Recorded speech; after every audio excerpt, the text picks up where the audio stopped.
কাকো কাকো মেরে কেউ ভালো থাকতে পারেনি এবং পারবেও না। এটা আমরা মানে দীর্ঘ সময় ধরে দেখে আসছি। তো এই অন্যায়ভাবে কারো বিরুদ্ধে যখন জুলুম করে তখন কিন্তু আল্লাহ তাক মানে শাস্তি দেন এবং বিভিন্ন কায়দা কৌশলে তার বিপর্যয় ঘটিয়ে দেন। এটাই বাস্তবতা।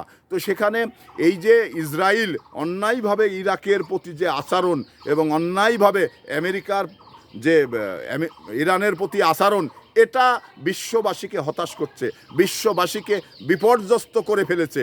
কারণ এই তেল তেল কিন্তু বিশ্ব বাজারের মধ্যপ্রাচ্য থেকেই কিন্তু বিশ্ব বাজারে যায়।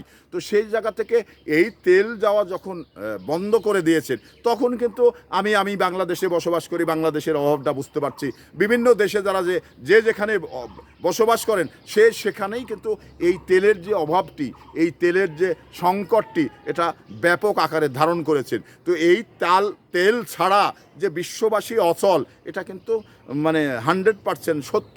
তো সেই জায়গা থেকে আমরা যে যাই মুখে যাই বলি, কিন্তু আদৌ আমাদের ঝুলিতে মানে অর্থ ফুরিয়ে গেছেন, আমেরিকার ঝুলিতেও অর্থ ফুরিয়ে গেছেন। ইসরায়েলের সেনাবাহিনী মানে অপারগতা স্বীকার করছেন, তারা বলছেন যে আমরা আর পাচ্ছি না।